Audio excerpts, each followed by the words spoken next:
One afternoon during this last summer, I just finished working a bee site. As I set off to drive away, I picked up a nectarine and started to eat it. I had about half a mile to drive down a farm track before I got to a public road. Most of the fruit was consumed, and I pulled the stone out, and the last bite went in. And as I swallowed it, I noticed something sharp had got stuck under the base of my tongue, right at the back where the tongue fastens onto your mouth. And it was sharp and spiky. And I thought, this has happened before. I thought it's a bit of stone come away with the fruit. And I've got that stuck. And I tried all sorts to get it loose. In the end, I pulled up on the farm track. Tried wriggling my tongue about, filled my mouth with water and gargled, anything. Nothing would shift it. I then got my finger in and tried to move it.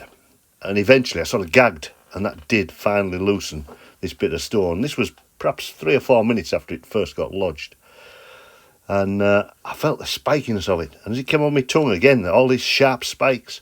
And as I spat it out, I caught it in my fingers to have a look at it, only to find it was a live, wriggling wasp. How lucky was I? How lucky. If that had stung me under the tongue, would I have been here to tell this tale? I don't know. On another occasion, I'd been working some bees on a site and I had to go back to my yard to pick up some equipment. And I walked into my extracting room, and for some unknown reason, I looked across at the kettle, and as I did so, I saw the switch go down and the red light come on. I was transfixed.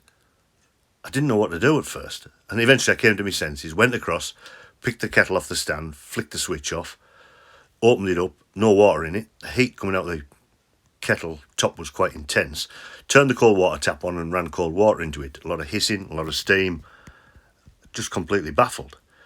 I then flicked the lid of the kettle back down and went to rest it back on its stand, and I don't know about you, but when I put a kettle back on its stand, I momentarily hang on to it just to make sure it's properly seated.